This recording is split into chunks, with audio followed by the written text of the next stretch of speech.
Olá, saúdo cada um de vocês com a graça e a paz do nosso Senhor Jesus Cristo. Amém? O meu nome é Miriam Anita. Vou compartilhar com vocês aquilo que eu entendi do texto que eu vou ler aqui do Manancial. O Manancial é uma publicação diária de meditações e é da União Feminina Missionária Batista do Brasil, tá bom? Então, o texto de hoje, ele se chama Tragédias nos unem, mas atitudes nos separam. Quem escreveu foi o pastor Marcelo Petrucci. Mas eu vou só dizer aquilo que eu entendi, ok? Então, vamos orar? Pai, nós te pedimos que esteja conosco nessa meditação, ampliando os nossos entendimentos para que possamos aprender mais de Ti. Perdoa o que fazemos de errado e ajuda-nos a sermos transformados em pessoas melhores. É o que eu te peço em nome de Jesus. Amém. Bom, então o texto que o pastor Marcelo pede que nós leiamos é o texto de Neemias, lá no Velho Testamento, o capítulo 4. Então, esse texto fala de quando Neemias soube que Jerusalém e os muros da sua cidade, a cidade onde seus pais estavam enterrados, os seus antepassados, estavam todos destruídos e o muro estava totalmente destruído e queimado. Então, ele pediu para o rei autorizá-lo a ir lá reconstruir aquele muro, reconstruir a cidade. E foi autorizado. Mas, obviamente, para toda estratégia que a gente tem, para tudo que a gente pretende fazer, sempre alguém é do contra. E tinha um hominho lá chamado Sambalate e mais outros coleguinhas dele que estavam querendo atrapalhar Neemias na reconstrução dos muros e de Jerusalém. E aí nós chegamos aqui no capítulo 4, que é o capítulo que eu vou ler para os irmãos. E diz assim: Quando Sambalate soube que estávamos reconstruindo o muro, ficou furioso. Ridicularizou todos os judeus. E na presença dos seus compatriotas e dos poderosos de Samaria, disse: O que aqueles frágeis judeus estão fazendo? Será que vão restaurar o seu muro? Irão oferecer sacrifícios? Irão terminar a obra num só dia? Será que vão conseguir ressuscitar pedras de construção daqueles montes de entulho e de pedras queimadas? Tobias, o amonita, que estava ao seu lado, completou: Pois que construam, basta que uma raposa suba lá para que este muro de pedras desabe. E aí Neemias orou: Ouve-nos, ó Deus, pois estamos sendo desprezados. Faze cair sobre eles a zombaria, e sejam eles levados prisioneiros como despojo para outra terra.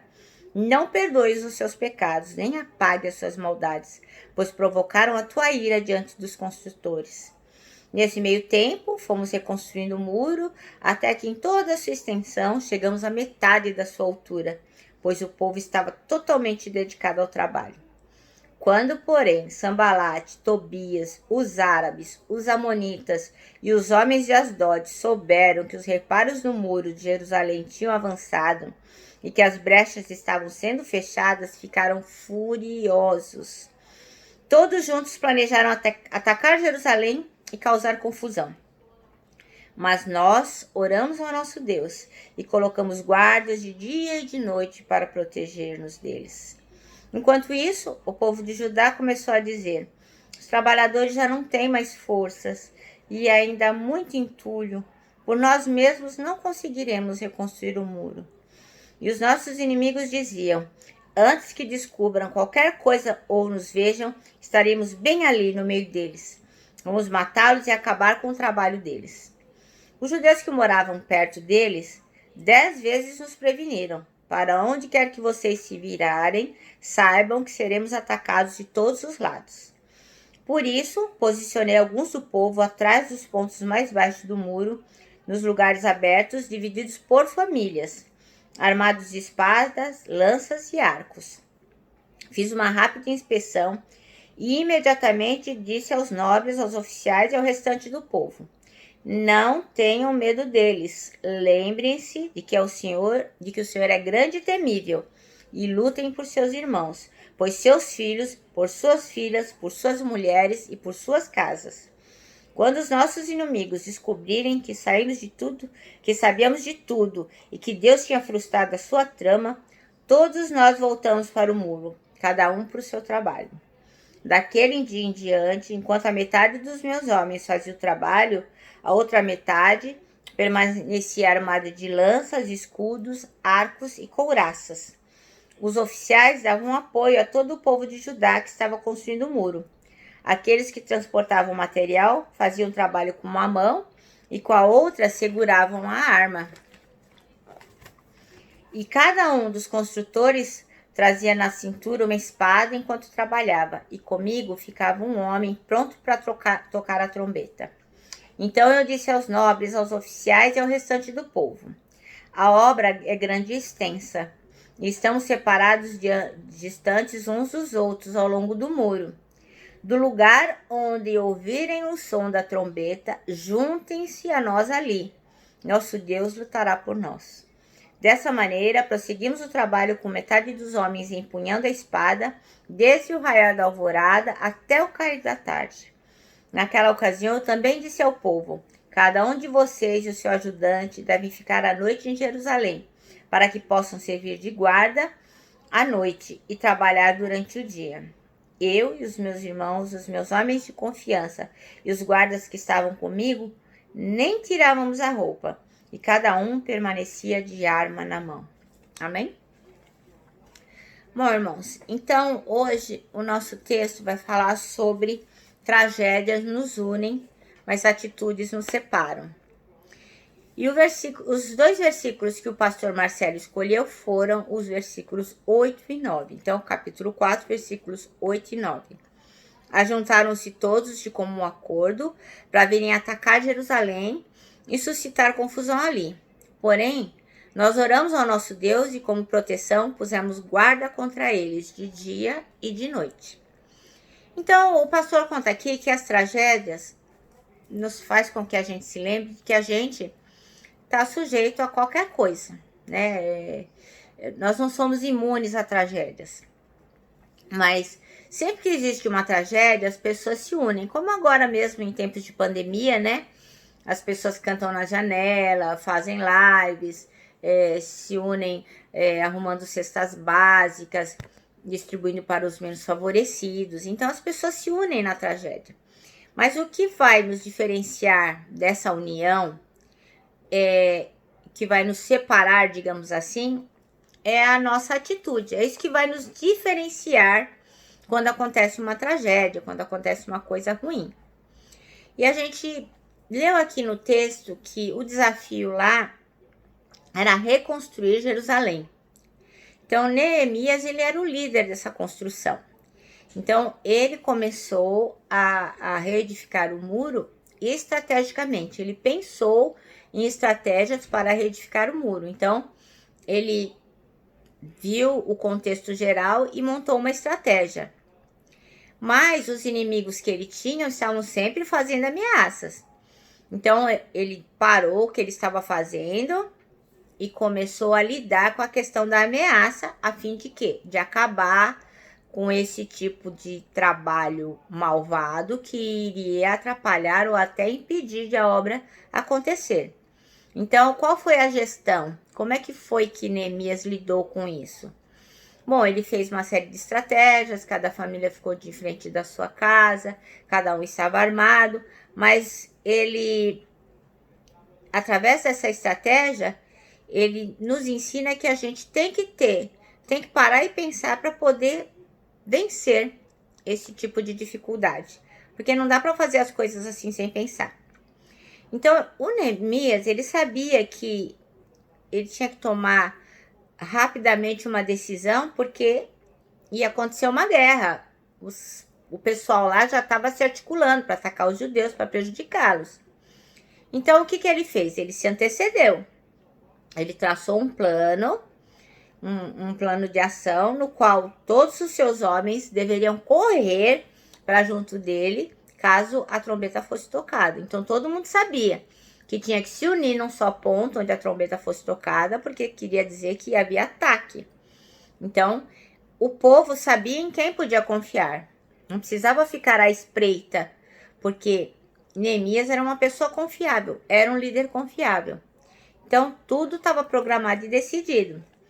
Então, um dos maiores problemas diante da crise, e consequentemente diante das tragédias, é que a gente muitas vezes não sabe para onde correr. E muito menos em quem confiar. Quando uma coisa fica feia, fica difícil, a gente não sabe muitas vezes.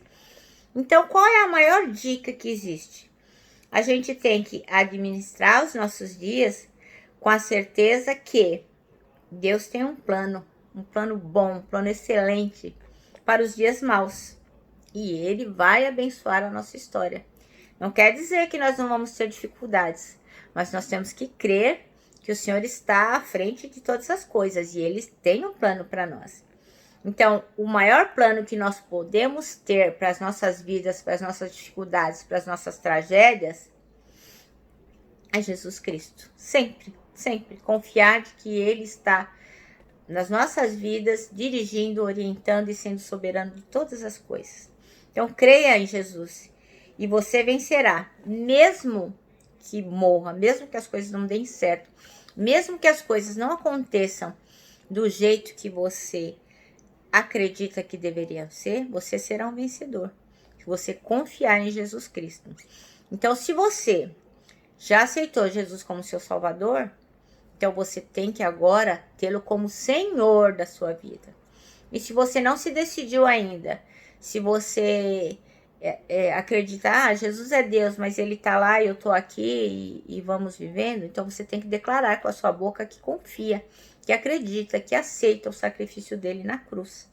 Para quê? Para que Ele possa direcionar a sua vida e salvar a sua alma, ok? Bom, o nosso manancial termina assim, que a melhor estratégia do vencedor é pautar o seu plano, sua vida em Deus, né? Então é pautar seu plano de vida em Deus. Então eu vou encerrar, só para não perder o hábito, com a história do piquenique das tartarugas. Uma vez, as tartarugas resolveram fazer um piquenique. Para tomar essa decisão foi bastante demorado, porque elas eram tartarugas. Mas assim, elas não traçaram um bom plano para fazer este piquenique. E foram colocando as coisas vagarosamente nas cestinhas para o piquenique. Porque afinal de contas, elas eram tartarugas. E tudo que elas faziam com muito devagar. Muito bem. Aí as tartarugas foram procurar um local para fazer o seu piquenique. Foram procurar. Depois de 4 dias, elas encontraram um lugar onde seria o piquenique. E aí toda a família de tartarugas foi tirando as coisas das cestinhas, foi colocando a toalha, foi colocando as comidinhas, os lanches, as bebidas. As crianças tartarugas estavam todas felizes. E de repente, quando eles iriam iniciar o piquenique, o que foi descoberto? Que elas haviam esquecido de trazer o sal. E aí todas as tartarugas decidiram tomar a seguinte decisão: não dá para fazer um piquenique sem sal. A gente precisa ter um piquenique completo. E um piquenique completo é quando você pega o seu lanche, põe o sal, passa o sal para a tartaruga vizinha. E aí foi aquela confusão. Só que eles não tinham um plano B, não tinham uma estratégia e precisavam que alguém fosse buscar o sal. E ninguém queria buscar o sal. E aí eles pensaram, bom, nós demoramos 4 dias para chegar aqui. Então vamos eleger a tartaruga mais nova para ir buscar o sal, porque daí ela vai e volta mais rapidamente e nós ficaremos aqui esperando. E escolheram a tartaruga mais nova para ir. Mas ela ficou muito aborrecida. Ela falou, eu não vou, eu não quero, vai demorar, vocês vão comer sem mim. E aí as tartarugas disseram, pode ir com tranquilidade, nós não vamos conversar sem você, pode confiar na gente, pode confiar. E a tartaruga reclamou, reclamou e por fim não teve jeito. Ela foi enviada para buscar o sal. Bom, passou um dia, 2 dias, 3 dias e o pessoal já morrendo de fome. Mas aí todo mundo pensou, né? Se eles demoraram 4 dias para chegar, a tartaruga, a mais jovem, estava chegando agora para pegar o sal. E eles já estavam ficando com fome. Mas eles se lembraram que prometeram para a tartaruga mais nova que eles não comeriam enquanto ela não voltasse. Então passou 4 dias, 5 dias, 6 dias, 1 semana e nada da tartaruga mais nova voltar. Então a família de tartarugas falou, olha, ela está demorando demais. E aí a tartaruga mais velha falou, eu não estou mais aguentando de fome. Eu vou pegar um lanche e vou comer. Abriu o lanche, pegou na mão e a hora que ela foi comer, a tartaruga mais nova saiu de trás da moita e falou, haha, eu sabia que vocês iam comer sem mim. Agora que eu não vou mesmo buscar o sal. Bom, irmãs, então é só uma historinha alegre para encerrar, mas que quer dizer o seguinte, né? A tragédia daquelas tartarugas era a falta de sal. Só que assim, elas não conseguiam tomar decisão, elas não tinham um plano traçado, elas não sabiam o que fazer e não sabiam em quem confiar. E acabaram confiando o sucesso do seu piquenique na pessoa errada, que era a tartaruga mais nova. Então, que nós possamos ter discernimento e sabedoria, de planejar, tomar decisões acertadas, confiar no nosso Deus, como Neemias, sempre orar, pedindo orientação. E o mais importante, confiar na pessoa certa, que é Jesus Cristo. Ele nunca vai sair da moita esperando que a gente erre e falar, haha, não. Ele estará conosco, lado a lado, nos dirigindo como um amigo que nos ama e por quem morreu por nós e ressuscitou e estará conosco para sempre. Amém? Então, eu termino aqui, deixando aqui um abraço fraternal, um abraço de ursa e a palavra de ordem que é saudades.